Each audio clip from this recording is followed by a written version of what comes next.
We groan inwardly as we wait eagerly for our adoption to sonship, the redemption of our bodies. For in this hope we were saved, but hope that is seen is no hope at all. Who hopes for what they already have? But if we hope for what we do not yet have, we wait for it patiently. This is the Word of God, the challenging Word of God for us, the children of God. Thanks be to God.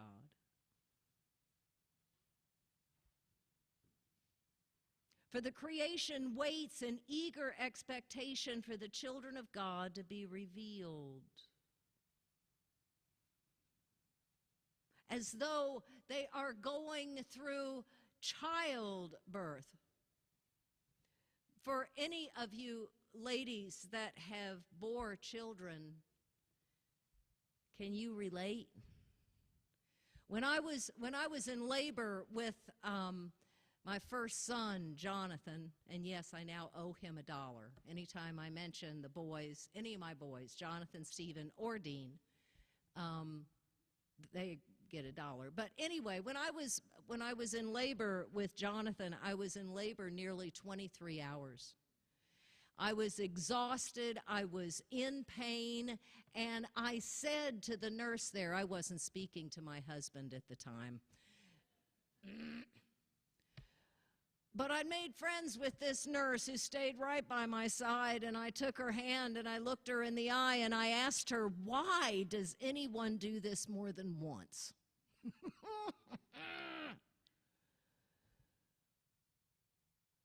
For you that have given birth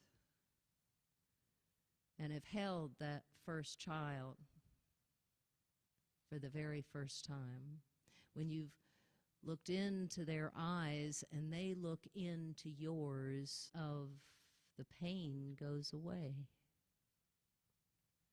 That very insightful nurse said, honey, just wait, you'll see. And she knows, oh my goodness, all the pain and suffering and swearing and punching and kicking was more than worth it. That is the kind of image that Paul is bringing this morning. He says creation is growing, is groaning. Why should creation groan? Well, really, we just need to turn on the news, right? With temperatures going up and the ice caps melting and water's temperatures and levels rising and various species being declared distinct, it seems almost every year. Yes, creation is groaning, isn't it? You know, I was reading a study that said it's estimated that within 30 years, at least 1/5 of all the species of living things will have become in the memory of God, the Creator. Yes, creation's groaning. It's not just all of creation, is it? It's humankind, too, wishing. Each and every day dying as a result of malnutrition in this country and around the world. Avoidable, yet it's happening.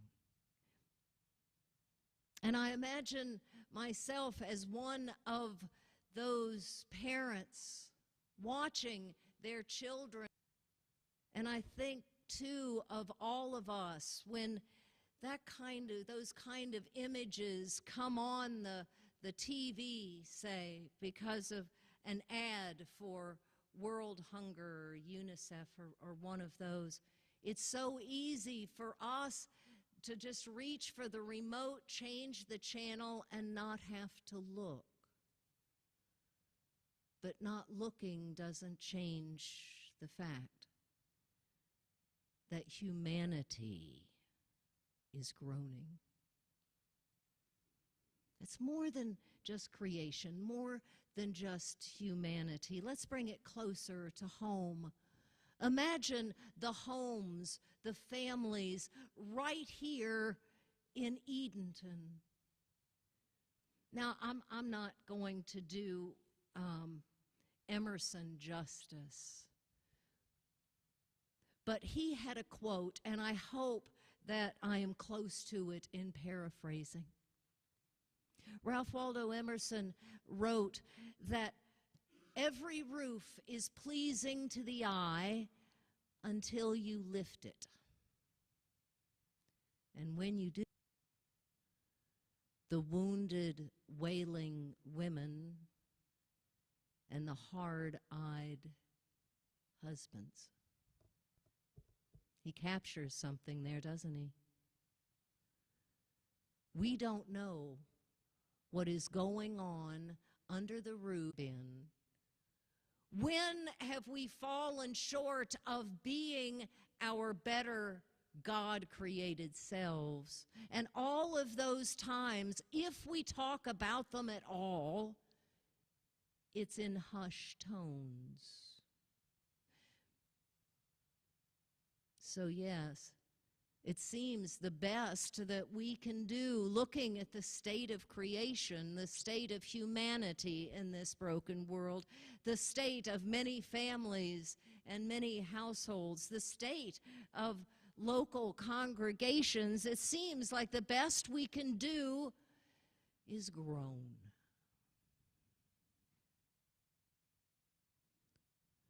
But Paul's not content with that.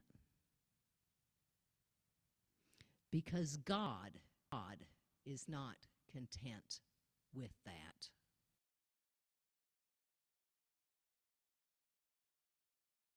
Our pain, to know our sorrow, and to groan right beside us where hope. To groan and to hope. Hope isn't just a descriptive word. Hope isn't just a wishful word. Hope is an active verb word.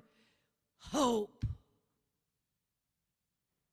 Hope is about God using his people, the children of God, to make a difference in the world, to make a difference through being used by his power to make a difference in our broken creation, to make a difference in our broken humanity, to make a difference in our local homes, households, and yes, local churches. We are to be instruments of hope.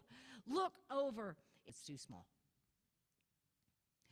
What it says, children of God to be revealed by God's plan, with God's purpose.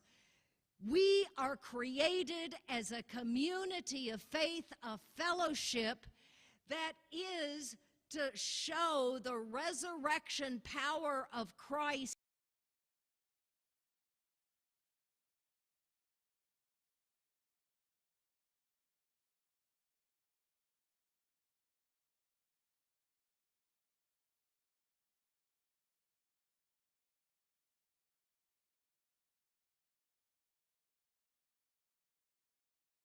The Spirit of God to bear. What if we were to use the resources he's placed in our hands? What if?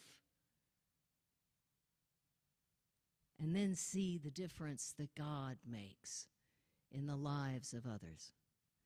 Well, on Tuesday evening, as we were walking out of the Dream Team, and we had been praying, we were able to provide some temporary shelter. I pray that we were a blessing to her, because I know she was a tremendous blessing to us. We offered moments before in the library.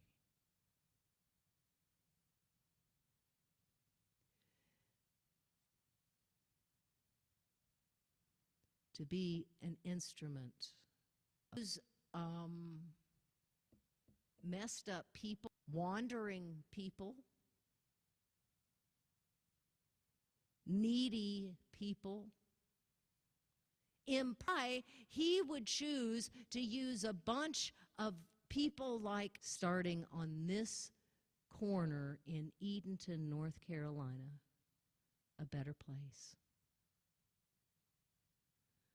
But until Jesus comes again, until the coming of the new heaven and the new earth, friends, God has a plan and a purpose for us, but we've got to show up. Are you ready to show up? Are you ready to dream God-sized dreams for ministries that God has already planned for this place? It's bumpy, sometimes difficult, but it will be a ride like none other that